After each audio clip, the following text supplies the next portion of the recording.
Olhamos para a política internacional aqui neste Essencial Now, com o Eduardo Batista Correia, analista político, Bernardo Valente, especialista em assuntos internacionais, e João Anos, do Observatório de Segurança e Defesa. Boa tarde a todos, obrigada pela presença.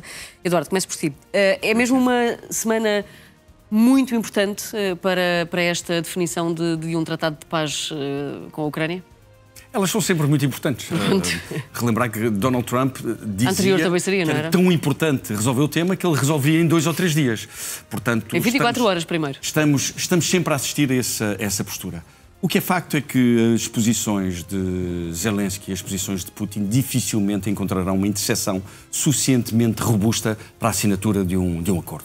E, portanto, nós temos um primeiro anúncio de acordo por parte dos Estados Unidos com aqueles 28 pontos, que mais não eram, no fundo, que as solicitações, praticamente na íntegra, daquilo que a Rússia pretende. E, portanto, obviamente inaceitável por parte de Zelensky, da Ucrânia, e inaceitável por parte da Europa.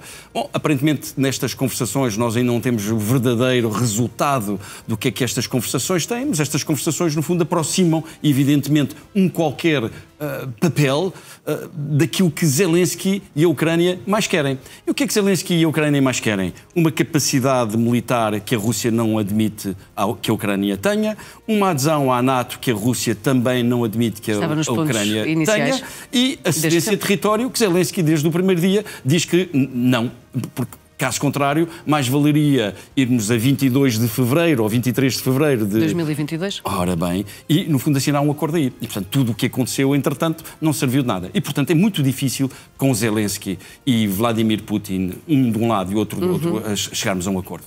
João, é mesmo Zelensky que está a bloquear aqui esta decisão toda? Bem, boa tarde a todos. Do meu ponto de vista, não deveríamos colocar a questão dessa forma por um motivo muito particular. Não é Zelensky o problema. Portanto, no dia em que Zelensky for o problema...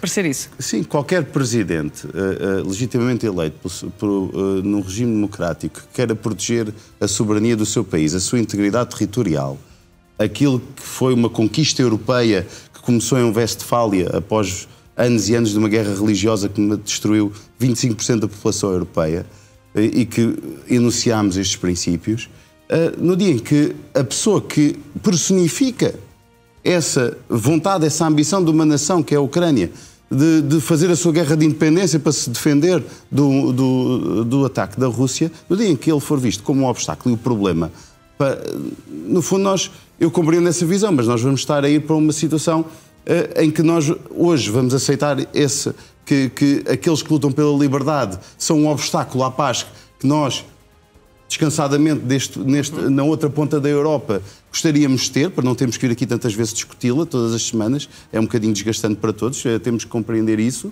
mas no dia em que nós aceitarmos isso... Mas principalmente para a Ucrânia.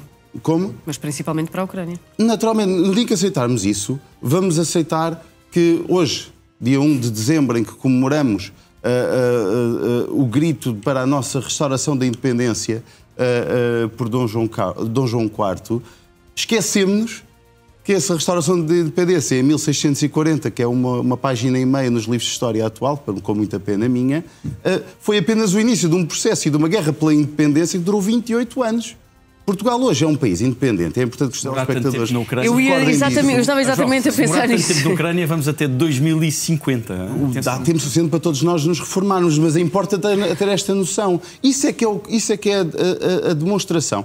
A resistência que a Ucrânia está a conseguir fazer a um poder muito maior do que ela, numa relação de 1 para 1. Independentemente de quem esteja. Independentemente de quem esteja, é importante ter noção. Se amanhã não houver Zelensky, há um golpe militar qualquer e vai estar lá um que vai defender a mesma coisa.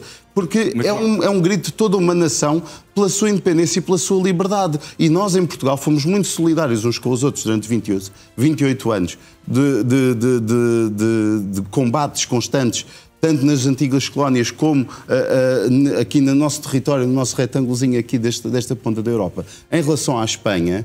E hoje podemos gozar, podemos estimar liberdade, menor liberdade, mais democracia ou menos democracia. Mas desde 1668, 28 anos depois do dia que celebrávamos hoje, não é? Nós nunca mais tivemos de discutir as nossas fronteiras terrestres do nosso país. E é isso que a Ucrânia está a tentar conquistar. que são, aliás, as mais antigas da Europa. É verdade, mas custaram-nos 28 anos de sangue, suor e lágrimas. De qualquer forma, reconhecerás que tanto Vladimir Putin como Donald Trump estão interessadíssimos em retirar Zelensky de cena e colocar alguém mais maleável. É verdade, tal como quando Margaret Thatcher decidiu intervir na Guerra das Falkland, os Estados Unidos também, a primeira postura foi ordenar à Primeira-Ministra do Reino Unido que não protegesse território soberano de uma ilha que era deserta até ser colonizada por britânicos, onde ninguém existia até lá. Podia amanhã qualquer outro presidente dos Estados Unidos ou qualquer outro Estado dizer o mesmo da Madeira, precisamos dela por uma questão de segurança nacional, ou os Açores, e nós também estaríamos aqui a discutir o obstáculo que significaria o primeiro-ministro português que dissesse não a uma coação dessas. Bernardo, é uma das estratégias, isolar Zelensky, de resto é sempre o presidente ucraniano a dizer que não vai aceitar uma série de condições e uma delas é naturalmente a cedência de território. Claro, é uma estratégia e mesmo que parta da geopolítica ou da diplomacia russa, dos representantes russos, a verdade é que tem resultado.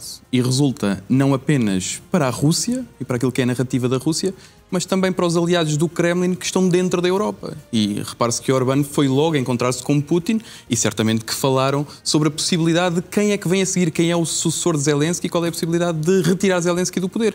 Porque repare-se, mesmo que Zelensky seja a pessoa certa ou pelo menos tenha caído nas graças devido também ao conflito da população ucraniana depois de ter vários momentos... Mas não sabemos se numas eleições futuras se Zelensky se recandidata. Sim.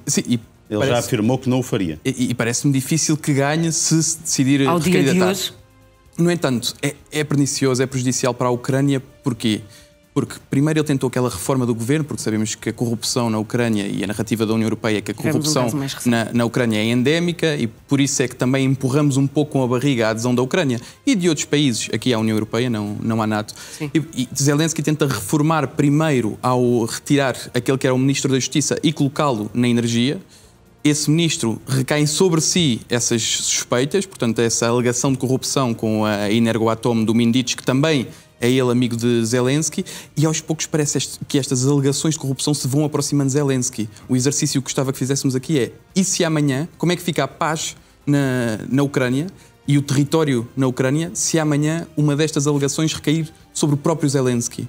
E aí parece-me que está numa posição muito frágil e por isso é que esta semana... Daí a minha questão de ter questionado o João se Zelensky de repente passa a ser o problema e se este encurralar pode chegar até essa possibilidade. Olhando para aquele plano inicial, os 28 pontos, um plano claramente feito por Witkoff e Dmitriev, sendo que era traduzido quase literalmente do russo e tinha lá contemplado a desnazificação. Em cirílico, falava da desnazificação da Ucrânia. Portanto, se isto não é aquilo que legitimou a Rússia ou aquilo que a Rússia tem usado como legitimidade para invadir a Ucrânia, para além da expansão da NATO, que como vimos, continuamos a falar, ou pelo menos os russos continuam a falar todos os dias, e lendo o TASS é muito claro que todos os meios de comunicação russos continuam a falar dos exercícios da NATO na Finlândia. Portanto, esta narrativa perpetua-se da expansão da NATO para leste.